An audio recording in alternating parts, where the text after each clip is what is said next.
Bhansali trust Radhanpur ખાતે વિદાય સમારંભનો કાર્યક્રમ યોજાયો।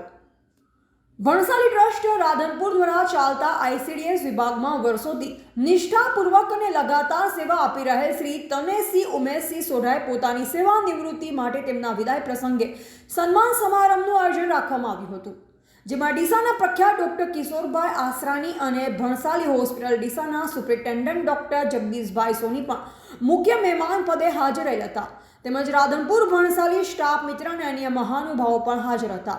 આ વિદાય સમારંભમાં સંસ્થાના અધિકારીઓ, સહકર્મચારીઓ, બહેનો અને ભાઈઓ મોટી સંખ્યામાં ઉપસ્થિત રહ્યા હતા। કાર્યક્રમની શરૂઆત સાહિત્યિક અને સાંસ્કૃતિક કાર્યક્રમથી કરવામાં આવી। ત્યારબાદ નિવૃત્ત થતા અધિકારીશ્રીનું પુષ્પમાળાઓથી અને સ્મૃતિચિહ્ન આપી સન્માન કરવામાં આવ્યું। તનેશસિંહે તેમના નિવેદનમાં પોતાની સમગ્ર સેવાકાળની યાદગાર ક્ષણો વહેંચી અને સહકર્મચારીઓના સહકાર બદલ આભાર વ્યક્ત કર્યો હતો। આ પ્રસંગે વિવિધ કર્મચારીઓ તેમના દ્વારા કરવામાં આવેલી કૃતનિષ્ઠા, સેવા અને સહકારની પ્રશંસા કરતા ભાવવિભોર શુભેચ્છા પાઠવી હતી। વિદાય સમારંભનો સમાપન પ્રીતિ ભોજન કરી અને મૌખિક શુભેચ્છા સાથે થયો હતો। રિપોર્ટર નરેશ ડી વ્યાસ, તંત્રી બનાસી પુકાર, બનાસકાંઠા।